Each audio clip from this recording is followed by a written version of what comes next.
This is the day that has been given to us. Rather than creating it, earning, or deserving it, we receive this day as a gift from the universe, a gift from God, a gift from life itself. As we gather today online and in person, let us receive the gift of this day and make of it a time to recommit to our highest ideals and our deepest commitments. In our freely covenanted faith of Unitarian Universalism, we know that it is the shared commitments of our covenant, not any creed or belief, that bind us together in beloved community and inspire us to faithful service. So as we enter our time of worship this day at the Birmingham Unitarian Church, let us join together in giving voice to the promise of this congregation's covenant as it appears on the screen.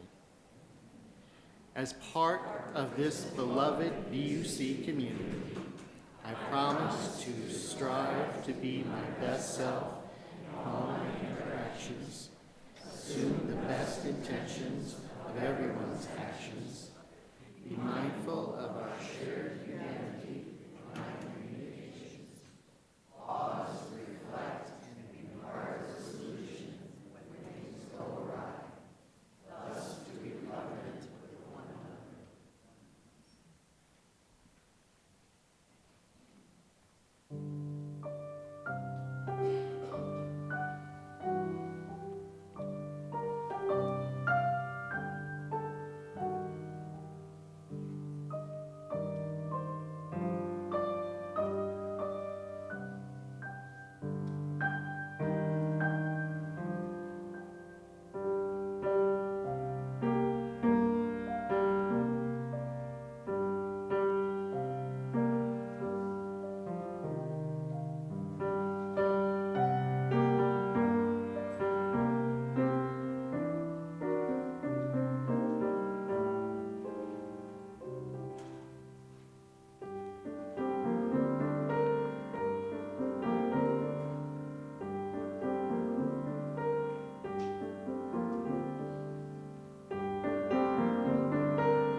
Good morning, Birmingham Unitarian Church.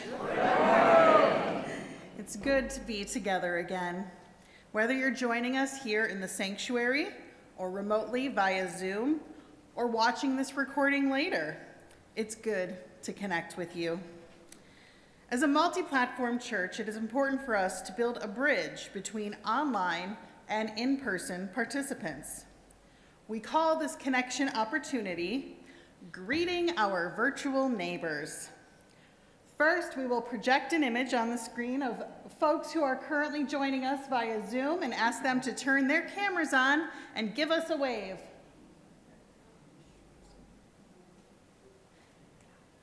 Now, we will all turn here in the sanctuary, face the camera in the back, and give them a wave.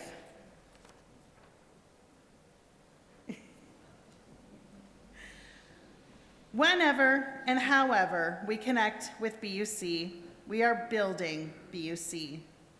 At home, on campus, in the world, every day, we are Birmingham Unitarian Church, and we are building the beloved community.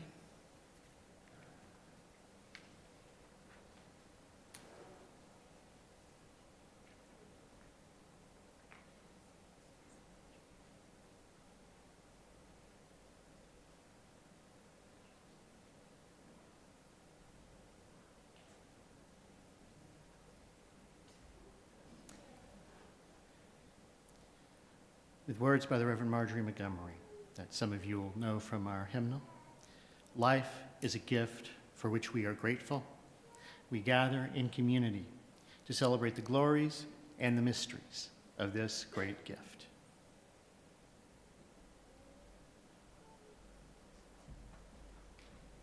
Please rise in body or spirit and join in singing our first hymn this morning, Gather the Spirit, number 347.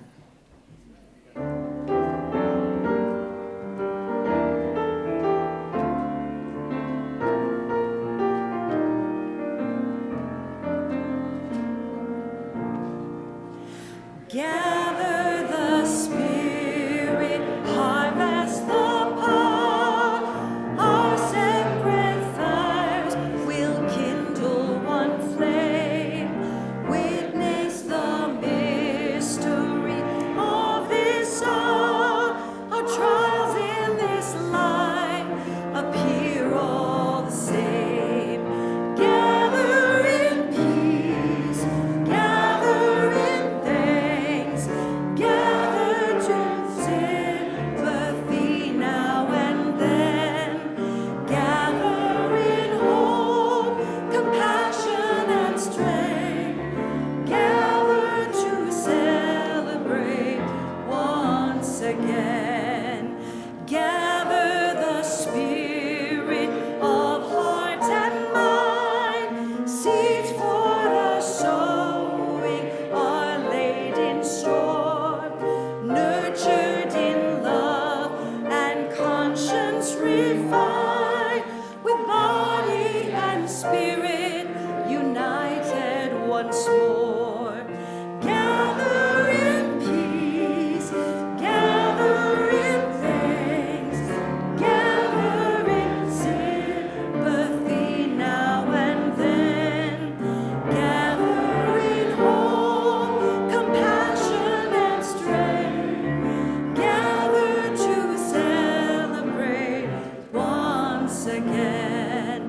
Gather the Spirit, growing in awe, drawn by the moon and fed by the sun, winter to spring and summer to fall, the chorus of life resounding as one.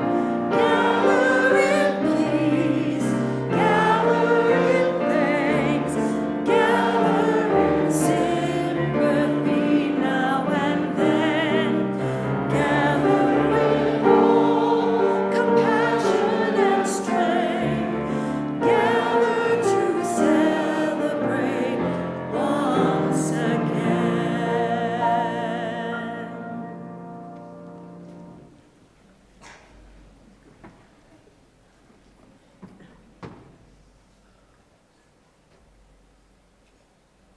We are approaching our season of stewardship here at Birmingham Unitarian, and we are beginning today the practice that will continue for most, if not all, of the next few Sundays of hearing testimonials from those within the congregation. And I believe we have one from the Kubian family, who I will invite to share that now.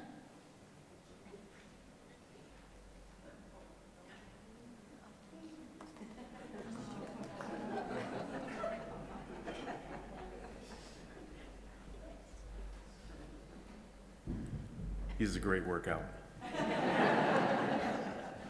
So we are the Kubian family. My name's Tony. My name is Shihen. What's your name? My name is Eleanor. What's your name? Eleanor. You're not Eleanor, you're Joseph.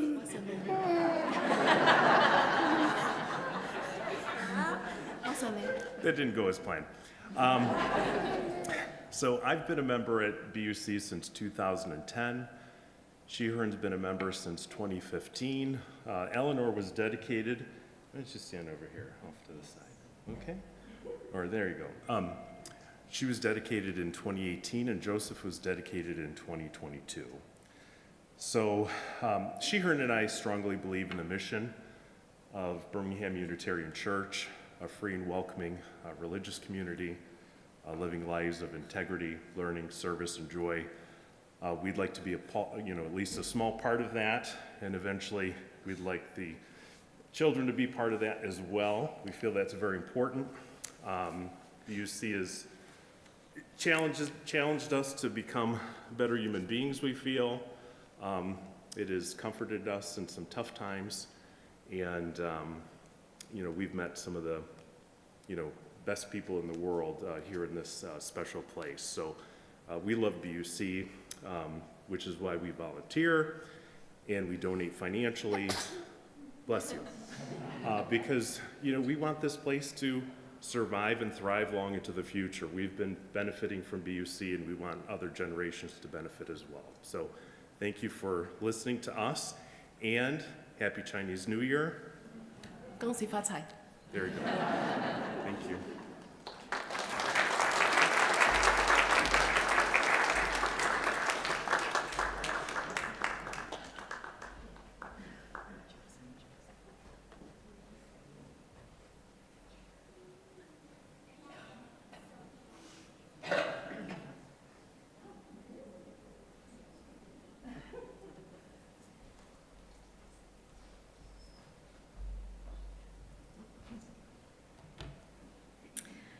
Okay, so today's story comes from a collection of stories, of which the story about Grudgeville came from. Maybe some of you remember that from last year. But this story is called The Children's Crusade, and it was written by Kate Rode. And I invite you all to rise as you are able during a part of the story. There's a hint in the text, but I will also motion for you all as well. What are we going to do? Asked Martin Luther King Jr., the well-known American civil rights leader, as he sat with his friends at a meeting in the 16th Street Baptist Church in Birmingham, Alabama. King, who was trying to lead the Black people of Birmingham in their struggle to end segregation, was worried that he and his friends were going to fail their mission. Nevertheless, he rose from his chair at the front of the group. Who will demonstrate with me tomorrow in a brave attempt to end segregation? Who will risk going to jail for the cause? Often, 400 people would show up for the meetings like this one, but only 35 or so would volunteer to protest, and not all of those volunteers would actually show up. Those who did would gather downtown and parade through the streets, carry signs, chant, and sing, sending the message that segregation had to end. In King's Day, segregation meant that Black people were not allowed to do the same things or go to the same places as white people. Black people couldn't go to most amusement parks, swimming pools, parks, hotels, or restaurants. They had to go to different schools that weren't as nice as the schools for white kids. They had to use separate drinking fountains, and they could and did get in trouble for breaking this rule. They weren't allowed to use the same bathrooms. Many times, there were no public bathrooms at all that they could use. They weren't allowed to try on clothes before they bought them, like white people could. Black people didn't think this was fair, and some white people didn't think this was fair either. In the 1950s and 1960s, many thousands of people worked to end segregation. But in many places, especially in the southern part of the United States, segregation was the law. And if Black people tried to go somewhere they weren't supposed to, they could and did get arrested, beaten, and even killed. In the spring of 1963, Martin Luther King Jr. went to Birmingham, Alabama, one of the largest and most heavily segregated cities in America, to bring people together to change the law. You see, the people were very scared. The sheriff in Birmingham was named Bull Connor, and Black people didn't know what Bull Connor might do to them if he caught them protesting. Martin Luther King had already been in jail once, and others were afraid to follow him. Besides, they weren't sure protesting would do any good. Dr. King, seeing that no one answered this call, again tried to inspire the group. "The struggle will be long," he said. "We must continue for our rights as human beings. Who will demonstrate with me, and if necessary, be ready to go to jail for it?" There was a pause, and then a whole group of people stood up. Someone gasped. All the people who stood up were children. The adults told them to sit down, but they didn't. Martin Luther King thanked the children and told them he appreciated the offer, but he couldn't ask them to go to jail. They still wouldn't sit down. They wanted to help. That night, Dr. King talked with a close group of friends about the events of the day. "What are we going to do?" he asked. "The only volunteers we got were children. We can't have a protest with children." Everyone nodded, except Jim Bevel. "Wait a minute," said Jim. "If they want to do it, I say bring on the children." "But they are too young," others said. Then Jim asked, "Are they too young to go to segregated schools?" "No." "Are they too young to be kept out of amusement parks?" "No." "Are they too young to be refused a hamburger in a restaurant?" "No," said the others. "Then they are not too young to want their freedom."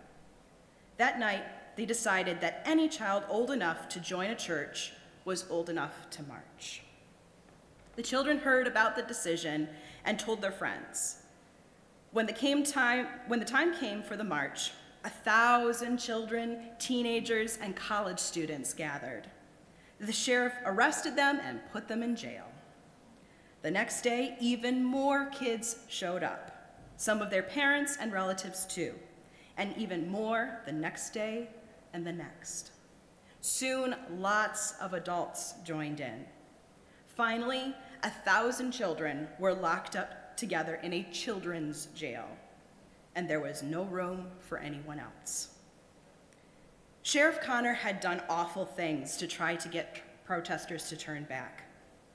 He had turned big police dogs loose and allowed them to bite people. He had turned on fire hoses that were so strong that the force of the water could strip the bark off of the trees. He had ordered the firefighters to point the hoses at the children and push them down the street. People all over the country and all over the world saw the pictures of the dogs, the fire hoses, and the children, and they were furious.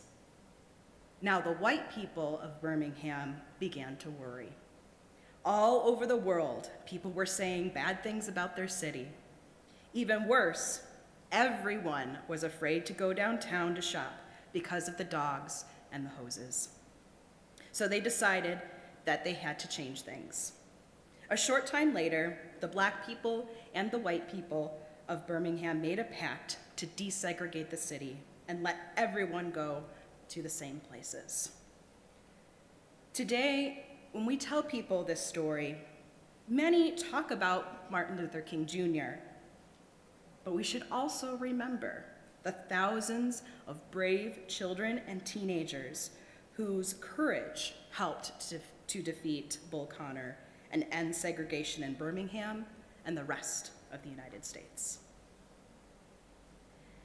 At this time, we'll have all of our children and youth join us at the back of the sanctuary as we head off to class.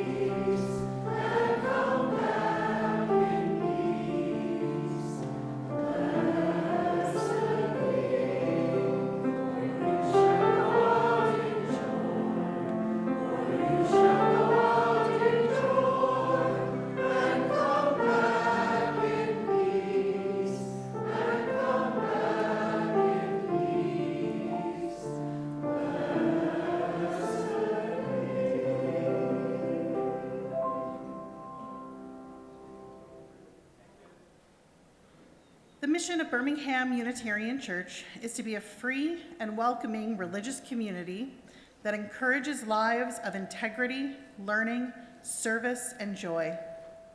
One way we live out this mission is by giving half of our weekly offering to a nonprofit organization that shares our values and addresses needs in one of these areas: environmental action, economic justice, civic engagement, and racial justice. We support a new organization each month. For February, the organization we're supporting is the Michigan UU Social Justice Network, or MUSGN. It is a coalition of UU congregations statewide who work to leverage information and resources to address social justice issues. One of the services that MUSGN provides is monitoring legislation and sending alerts to UUs and others on their contact list, giving specifics for voicing opinions and to their elected representatives. This alleviates every congregation's social justice team from having to do the monitoring for themselves. The priority issues that MUSGN is focused on include racial justice, voting rights, environmental justice, LGBTQ+ rights, access to reproductive care, and economic justice. In addition to UUs working together, the coalition joins forces with activist organizations that specialize in these areas, further extending resources and the impact we can have together. It is also an effective way of conveying UU principles across these partnerships. The donation that BUC shares from this month's offering will be used to support MUSGN to fund the work throughout 2024. Thank you for your support. Let there be an offering in support of our beloved community and organizations that dream about the world that we are creating. This morning's offering will now be received with gratitude.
We are a church of open minds, loving hearts, and helping hands.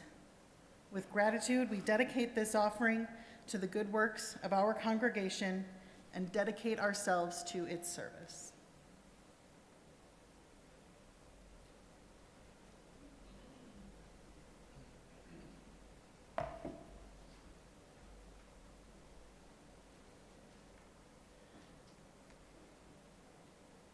We engage in spiritual practices that are both personal and collective. It is good when we can share some of the ways in which we practice our spiritual lives. And for us here at Birmingham Unitarian, that includes the sharing of personal joys and sorrows with others. We have two joys to share today. The first from Cheryl Courage, who, along with brothers, successfully moved their mom into memory care at Stony Point in Birmingham. Mom is adjusting well. And with apologies for the one shared online that I missed some details, including a name, which I would otherwise certainly have shared, but an expression of joy for our compassionate communications workshop that happened yesterday and the benefits thereof. I will gladly share more information later and appreciate your patience with a new minister who's still learning some of our processes. But we also practice not only sharing our thoughts and our emotions, but ourselves as well. And I invite us now to engage in an embodied practice. And we're going to do this in fours. I know we're more used to doing things in threes, but since we are not Trinitarians, you see where I'm going with that. I want you to focus on something with four sides. Maybe it's something you can see around you, one of the window panes, looking out over Chopek Woods. Could be the chair in front of you, this pulpit. Could be something in your home, those joining us online. Or you could simply close your eyes and imagine a box. We'll engage together in a breathing exercise. And again, doing this in fours. First, for 4 seconds, we will breathe in.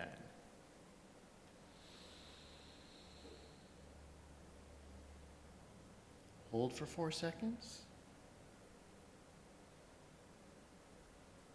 Exhale. Hold it out for 4 seconds. We'll do that all 3 more times, 4 total. Breathing in.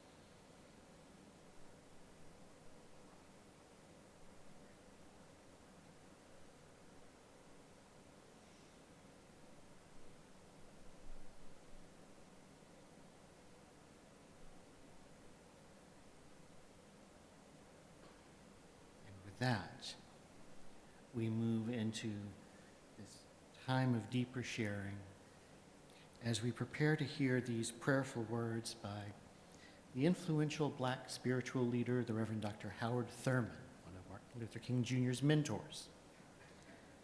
I invite you to reach deep within yourself, to reach far beyond yourself, to connect with what you know as sacred.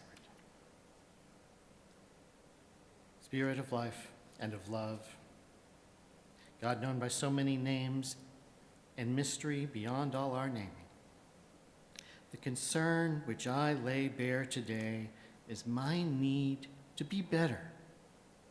I want to be better than I am in my most ordinary, day-by-day contacts with my my friends, my family, my associates in work and play. I want to be better than I am in the responsibilities that are mine. I am conscious of many petty resentments. I am conscious of increasing hostility toward certain people. I am conscious of the effort to be pleasing for effect, not because it is a genuine feeling on my part. And I am conscious of a tendency to shift to other shoulders burdens that are clearly my own. I want to be better in the quality of my religious experience. I want to develop an honest and clear life. I want to develop a charitableness toward my fellows that is greater even than my most exaggerated pretensions. I want to be better than I am. I lay bare this need and this desire in the quietness of this moment of silence, wherein blessed may we all be.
Our first reading comes from the newly published biography, King, A Life. It's written by Jonathan Eig. He writes, Bayard Rustin was tall, handsome, and brilliant. He had already been part of some of the century's most important protests.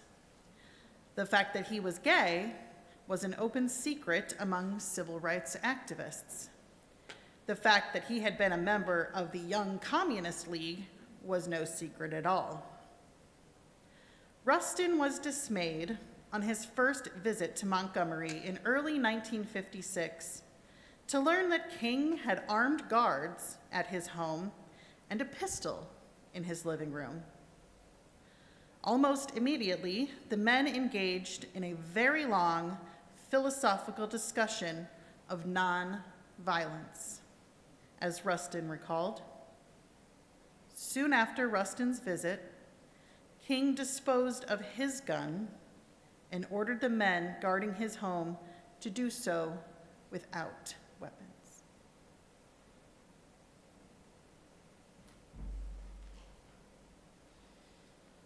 The first known public use of a now popular phrase, speak truth to power, was the title of a pamphlet from which this reading comes, this next reading, addressing pacifism and international conflict. This pamphlet was written in 1955 for the Quaker social justice organization, the American Friends Service Committee, which was in fact an inspiration for the Unitarian Universalist Service Committee that many of us know today. Originally published by the AFSC anonymously, the author was later revealed to be Bayard Rustin. He wrote, "The tragedy of material progress is that nowhere in the world has enough original capital been accumulated for both industrial development and military expansion without subjecting people to some degree of exploitation and indignity. Indeed, the process of Western industrialization made virtual slaves of vast multitudes of peasants and laborers in undeveloped countries, and often imposed on them, in addition, the humiliation of white supremacy.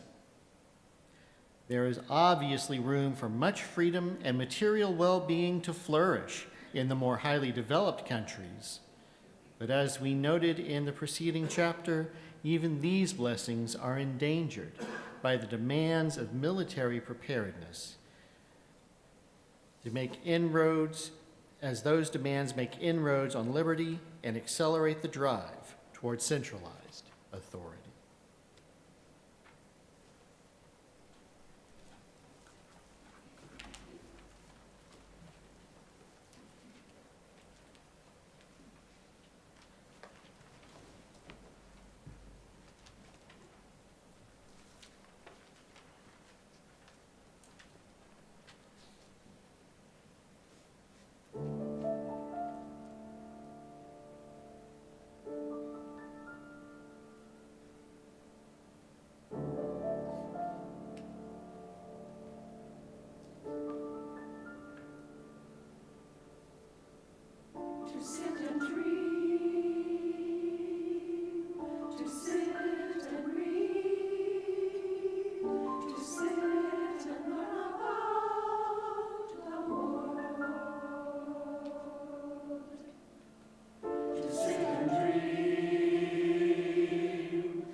Can you hear me now? Yes.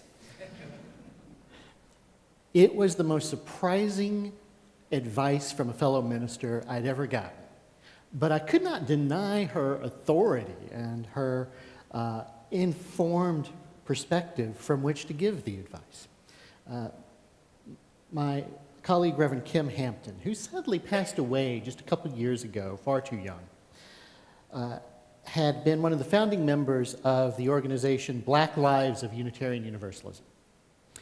She also had, for a couple of years, been president of the Unitarian Universalist Christian Fellowship. But it was still surprising when I read in early January a few years ago on one of her blog posts the advice which she gave for Martin Luther King Jr. Sunday, but it applies equally well for any Sunday like today when we're focused on Black history as well. And this was the advice: do not preach Martin Luther King Jr. Huh? Didn't see that coming. But indeed, while I may have been surprised by that advice, I got it, because it resonated with much that I had read and heard from other people of color in recent years. The concern over the fact that King had, in the collective consciousness of our country, been sanitized. His often misunderstood dream was not the focus of most of his other speeches. Speeches like A Time to Break Silence, where he came out forcefully against the Vietnam War, or most especially the letter that he wrote in the Birmingham jail that Shannon talked about him having been in earlier, a letter which I respectfully would submit is among the most important documents in American history. Plus, it pulls MLK out of context.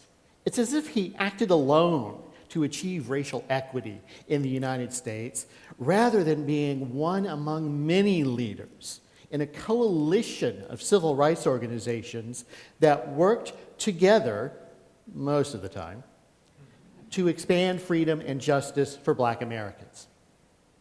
Now, in a later blog post, my colleague Kim Hampton added, part of the reason the United States is in the position it is in is because too many people want to believe that our past is dead. Or, more precisely, that our past isn't our past. The white supremacy is not a feature of our system. That white supremacy is not a feature of our system, but just a bug. That's why when Kim Hampton concluded that follow-up blog post by saying, so look here, white minister friends, there are so many things you can preach about. Please, as a favor to everybody, do not do the same tired thing and preach the palatable king. When she says that, this white minister can only shout amen and take a different focus, specifically for this Black History Month. I'm following one of her suggestions, which is to preach about a lesser-known figure in the civil rights movement, in this case, a complex person whose work and whose very life speaks to how we can effectively engage with so many racial and social justice issues we face today, and frankly, engage in so many kinds of work together. But I'll start with asking, actually, for those in the sanctuary, for a show of hands. How many of you recognize the name that we heard with both the readings earlier, Bayard Rustin? Good. That just a couple of years ago, there would have been, I suspect, in most sanctuaries, far fewer hands. I'd estimate almost half were raised just then. And I'll ask the tech crew, can you please put his photo up now? Thank you. And you can't see what's on the screen. He used to be widely unknown, but just recently, decades after his death, he is becoming more widely discussed. You can take the photo down now, thanks. He was born in 1912 near Philadelphia, and he was raised Quaker. But he was active from an early age. As a teenager, he tried to integrate one of the local movie theaters. And a couple of years after that, as a college student, He was actually kicked out of college for organizing a strike on campus. After that, he moved to Harlem to work for the American Friends Service Committee and joined activism to free the Scottsboro Boys. This was a case in the 1930s where in the town of Scottsboro, I believe Georgia, several young black men had been content notice for sexual assault discussion, had been falsely accused of rape. Now, in this era of Me Too, we know it is important to listen to women's stories about rape and sexual assault. And also, in this particular case, there were so many signs that made it very clear that the accusations were false and were racially motivated. But while the case was well known, Rustin could only find one organization that was really working to organize for justice for these particular young men who had been falsely accused. And so Rustin joined that organization. And yeah, it was the Young Communist League, which he stayed active in for about 4 or 5 years until the start of World War II, and orders from the Soviet Union to all communist organizations in the US were to stop all work on civil rights and instead do everything you could to get the US to join the war effort. When that civil rights work was abandoned, Rustin abandoned the organization, but started joining other organizations that worked for justice. The Socialist Party USA, which was not communist, the Fellowship of Reconciliation, the Interfaith Anti-War Organization. He was also associated with the founding members of CORE, the Congress of Racial Equality, in 1942. That was the first civil rights organization to weave Gandhian principles into their organizing work for civil rights. There were others as well. He traveled to California to support Japanese Americans who had been interred in camps during World War II by the US. He was arrested for conscientious objection and jailed for it. And in 1947, he was one of the participants in the very first of the Freedom Rides down south to challenge segregated busing. He was arrested for that too, outside of Nashville. But there was even more to him than that. The man recorded albums. He was a gifted singer, recording both black spiritual hymns and Elizabethan-era songs. In addition to singing, he played the lute. And yes, he was also arrested for what later would be called sodomy in Pasadena, California in 1953. But he went on to work with most of the civil rights organizations of the 50s and 60s, and later in his life, in the 1980s, he began speaking out for LGBTQ issues. To study this man's rich and varied life is to tour nearly all of the facets of mid-20th century social justice activism in America. Civil rights for African Americans, labor movement, communism, nonviolence, anti-war, internationalism, gay rights. The man wrote, marched, and organized for all of them, and he was an incredibly effective organizer throughout the decades he worked, all the while staying true to who he was, a black, gay, and out Quaker communist from as early as the 1930s. Can you see why I admire this man?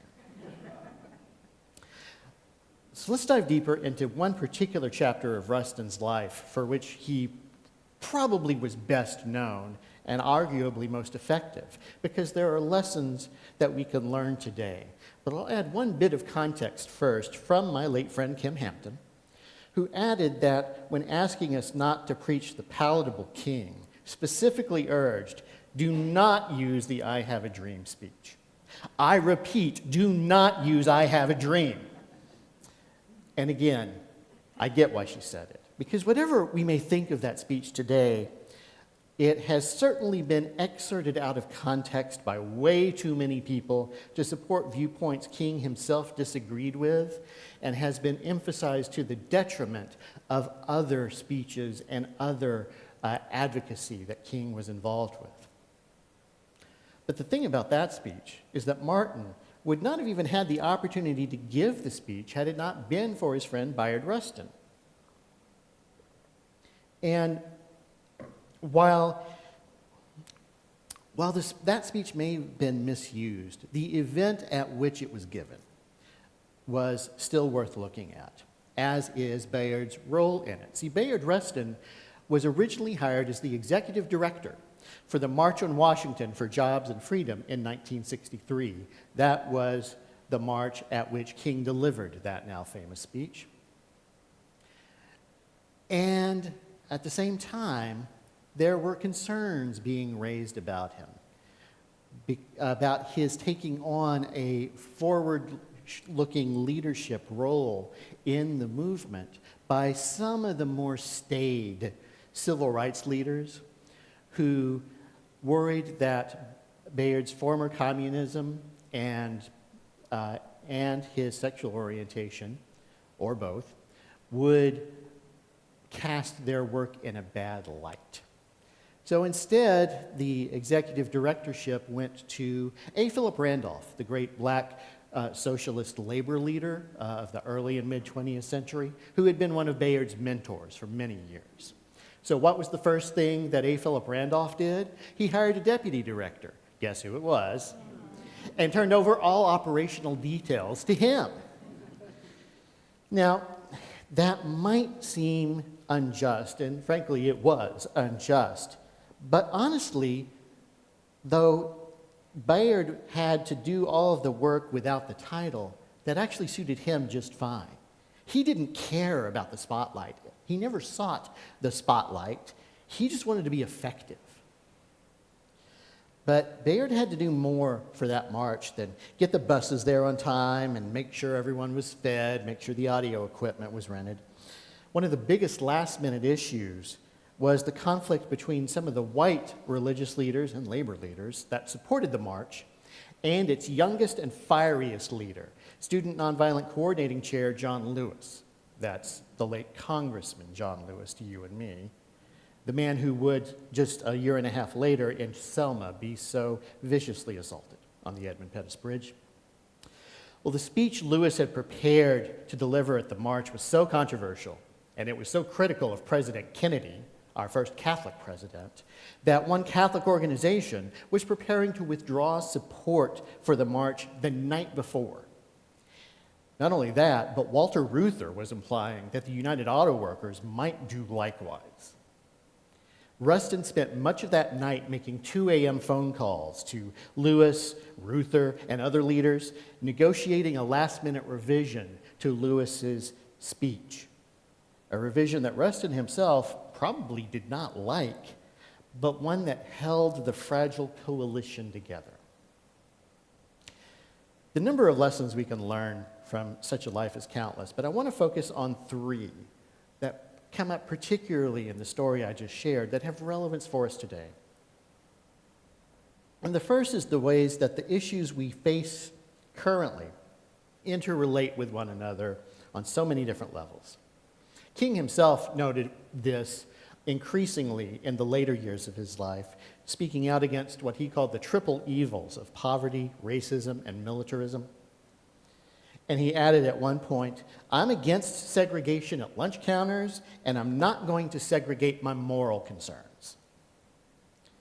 Rustin taught King the importance of centering nonviolent tactics in the struggle for racial justice, in seeing that it's not just what we fight for, but how we fight for it, that gives moral strength to our work.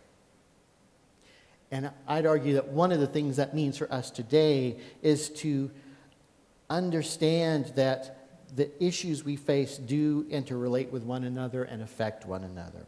I know many activists who focus on economic concerns and class concerns, and with very good reason, but sometimes do so to the exclusion of dynamics of race, gender, orientation, etc., which are related, yes, but also have their own dimensions which should not be ignored.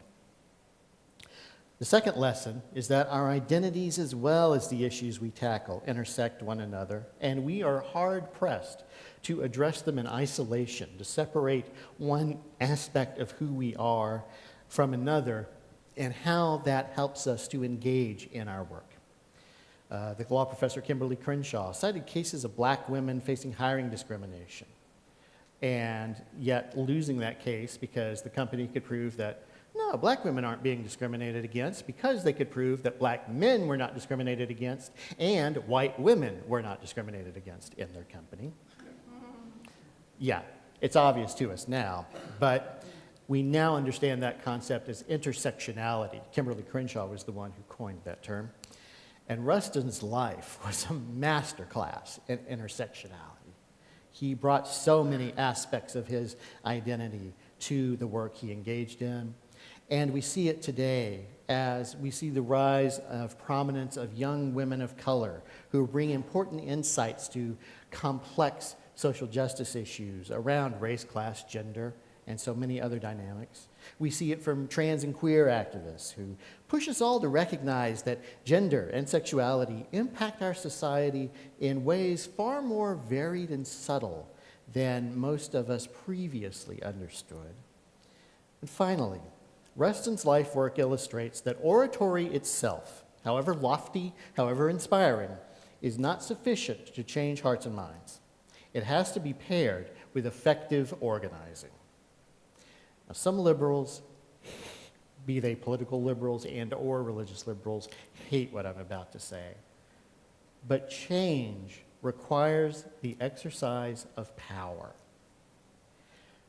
And power doesn't just come from above, it also comes from below.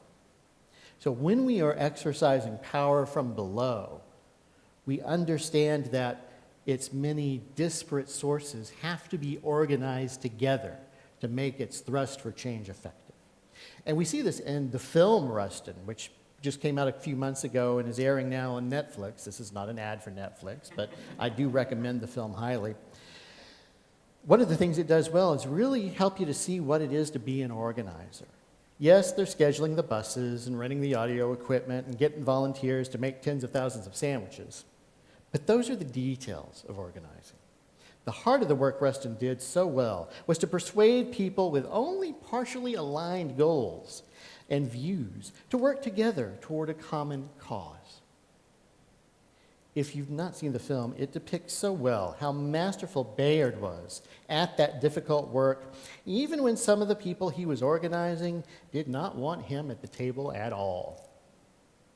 Now, we cannot just post to social media. We cannot just march. It's fine to do each of those, but neither are sufficient to create change. The structured, focused, consistent, and concerted efforts to make change are what's required, and sometimes that includes coming to the table with people we're not always comfortable working with. I had this experience at my first ministry in San Antonio in a social justice organization that congregation was part of, an interfaith group, and San Antonio being such a heavily Catholic community, many of the others involved were Catholic priests and nuns. Now, if the issues we'd been addressing included abortion and reproductive rights, we would have been on opposite sides. But when it came to issues around poverty, economic justice, support for immigrant communities, our values were closely aligned, and on those issues, we could work together effectively. It reminds me of the great advice from Bernice Johnson Reagan, who started her career in the Student Nonviolent Coordinating Committee in the early 60s and later became the founder of the great African-American women's a cappella singing group, Sweet Honey in the Rock. Yeah. But Johnson Reagan once said, if you're in a coalition and you're comfortable, then your parameters are too narrow. And that reminder moves me to recognize that even in times when the circumstances make us feel a need for comfort, a need to narrow our parameters, it's not just the inspiring leaders like King we should look to. It's the effective, skillful organizers, the Bayard Rustins, as well as the Ella Bakers and the Saul Olenskys and so many others who remind us that the interconnections we make with one another across our social locations and our ideological perspectives are the very connections that empower us to make broader and better changes in our community. Because when we give ourselves and we give each other permission and encouragement to engage that hard and unglamorous work, sometimes uncomfortable work for change, we're building power amongst one another to bend the moral arc of the universe together and bring it that much closer to justice. So may it be for us all.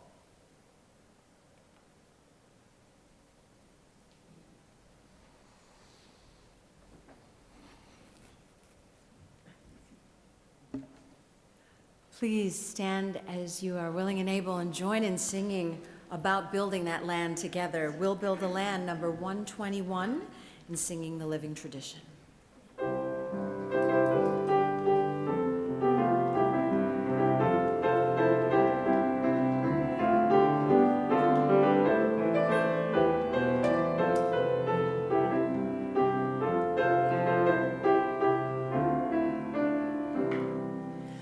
We'll build a land where we bind up the broken. We'll build a land where the captives go free, where the oil of gladness dissolves or mourn. Oh, we'll build a promised land that can be. Come, build a land where sisters and brothers, anointed by God, may then create peace, where justice shall roll down like waters, and peace like an ever-flowing stream. We'll build a land where we bring the tidings to all the afflicted and all those who mourn, and we'll give them garlands instead of ashes. Oh, we'll build a land where peace is born. Come, build a land where sisters and brothers, anointed by God, may then create peace, where justice shall roll down like waters, and peace like an ever-flowing stream. Come, build a land where the mantles of praises resound from spirits once faint and once weak, where like oaks of righteousness stand her people. Oh, come, build a land, my people we seek. Come, build a land where sisters and brothers, anointed by God, may then create peace, where justice shall roll down like waters, and peace like an ever-flowing stream.